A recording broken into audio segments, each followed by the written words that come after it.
नमस्ते दोस्तों, welcome to my YouTube channel Sahaj Ayurveda.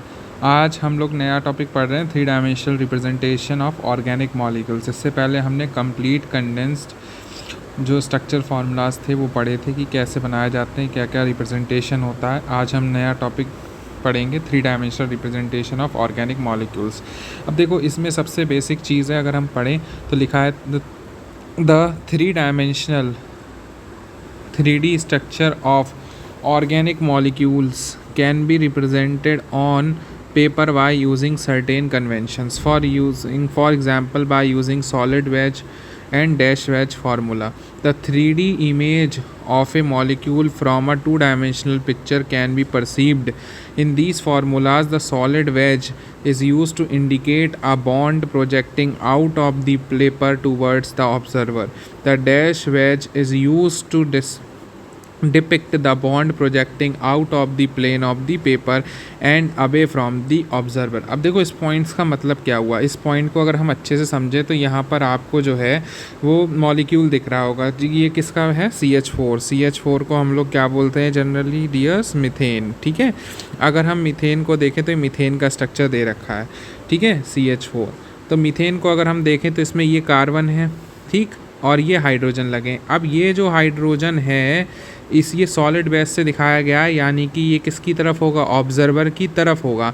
मतलब अगर इसे सिंपल प्लेन ऑफ पेपर से समझें तो ये जो कार्बन है इसको हम इस तरीके से बना लें और इस कार्बन के जस्ट ऊपर, मतलब सामने की तरफ, जिस तरफ आप हैं उस तरफ देखो। अगर इधर देखें, देखो ये वाली चीज़ देखो, ये मान फॉर एग्ज़ाम्पल अगर हम इसको देखें तो ये मान लो ये आप खड़े हो, ठीक है, ये आप खड़े हो और आपके सामने जो है ये कार्बन का मॉलिक्यूल रखा है। तो कार्बन का जो हाइड्रोजन आपकी तरफ होगा उसे हम किससे शो करेंगे? सॉलिड बेस से। लेकिन जो हाइड्रोजन आपसे दूर होगा, यानी कि जस्ट इस कार्बन के पीछे होगा, ठीक है, जो कि बॉन्ड अवे होगा ऑब्जर्वर से, उसे हम किससे शो करेंगे? उसे हम शो करेंगे डैश बेस से। तो ये 3D मॉलिक्यूल रिप्रेजेंटेशन है। ये कहीं पर भी अगर यूज़ हो तो आप समझ लेना कि अगर सॉलिड वेज का यूज़ किया गया है तो इसका मतलब ये हाइड्रोजन आपकी तरफ है, और अगर डैश वेज का यूज़ किया गया है तो इसका मतलब वो जो एटम है वो जस्ट क्या है? उस एटम के पीछे है या आपसे दूर है। ठीक, नेक्स्ट हम थोड़ा सा आगे बढ़ते हैं। तो नेक्स्ट आता है यहाँ पर ग्रीन पार्ट में दे रखा है मॉलिक्यूलर मॉडल्स। तो 3 टाइप के मॉलिक्यूलर मॉडल्स बताए गए थे। एक था फ्रेमवर्क मॉडल, दूसरा था बॉल एंड स्टिक मॉडल, और तीसरा था स्पेस फिलिंग मॉडल। देखो क्या था, फ्रेमवर्क मॉडल में सिर्फ हम जो है बॉन्ड्स को रिप्रेजेंट करते थे। देखो फ्रेमवर्क मॉडल जो है वो हम यूज़ करते थे केवल जो है only the bonds connecting the atoms of a molecule, not the atoms themselves are shown। मतलब फ्रेमवर्क मॉडल में क्या होता था कि जनरली हम जो है वो केवल बॉन्ड्स को दिखाते थे। ये देखो, सिर्फ जो ये चीज़ें दिख रही हैं ये फ्रेमवर्क मॉडल का एग्जांपल है। इसमें सिर्फ बॉन्ड्स दिखाते हैं, आप कोई भी एटम्स को रिप्रेजेंट नहीं करते। नेक्स्ट मॉडल आता था ball and stick model. Ball and stick model में क्या होता था, जनरली जो बॉल्स होती थी, ये जो बॉल्स आपको दिख रही होंगी, ये जनरली रिप्रेजेंट करती थी किसको? एटम को।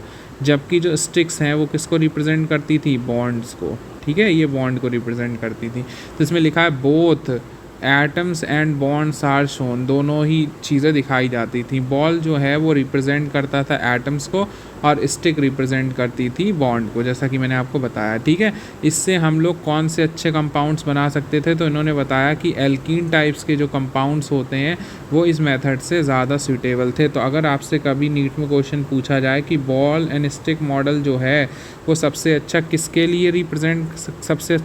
लिए माना जाता है हाइड्रोकार्बन्स में, तो मेनली ये माना जाता है एल्कीन्स के लिए। एल्कीन्स क्या होते हैं? जिनमें डबल बॉन्ड होते हैं, कार्बन और कार्बन के बीच में डबल बॉन्ड होते हैं। तो ball and stick model is famous for alkenes. ठीक है, नेक्स्ट अगर हम लोग बात करें, इसके बाद जो आता है स्पेस फिलिंग मॉडल्स आते हैं। स्पेस फिलिंग मॉडल्स जो हैं वो रिलेटिव साइज़ ऑफ एटम पे काम करते हैं, जो कि उनकी वंडरवॉल्फ रेडियस पे काम करता है। ठीक है, इसमें बॉन्ड शोन नहीं किए जाते इस मॉडल में। ठीक है, ये केवल वॉल्यूम ऑक्युपाइड को बताता है कि कौन सा एटम कितने वॉल्यूम ऑक्युपाई कर रहा है। ठीक है, और इस मॉडल को हम लोग कंप्यूटर ग्राफिक्स में देखने के लिए बहुत यूज़ करते हैं। ये सारे ही 3D डायमेंशनल पिक्चर्स को रिप्रेजेंट करने के लिए आते हैं। यहाँ पर ये जो मॉडल देख रहे हैं स्पेस फिलिंग मॉडल है। इसमें जो ब्लैक वाला पार्ट दिख रहा है ये कार्बन का है और ये जो ग्रीन वाला पार्ट दिख रहा है ये हाइड्रोजन है। इस तरीके से ये 4 हाइड्रोजन लगे हुए हैं और ये कार्बन है। इसको बोलते हैं स्पेस फिलिंग मॉडल। तो स्पेस फिलिंग मॉडल जनरली किसको रिप्रेजेंट करता है? ओनली एटम्स को, केवल एटम्स को रिप्रेजेंट करता है। और ये जो है बॉन्ड्स को शो नहीं करता, ये सिर्फ वॉल्यूम ऑक्यूपाइड दिखाता है कि एक एटम कितना वॉल्यूम ऑक्यूपाई कर रहा है। ठीक है, तो जो केवल बॉन्ड्स को स्पेसिफाई करता है, बॉन्ड दिखाता है, वो फ्रेमवर्क मॉडल। जो दोनों चीज़ों को रिप्रेजेंट करता है वो बॉल एंड स्टिक मॉडल। और जो सिर्फ एटम्स को दिखाता है, बॉन्ड्स को रिप्रेजेंट नहीं करता, उसको बोलते हैं space filling model. I hope इतना समझ में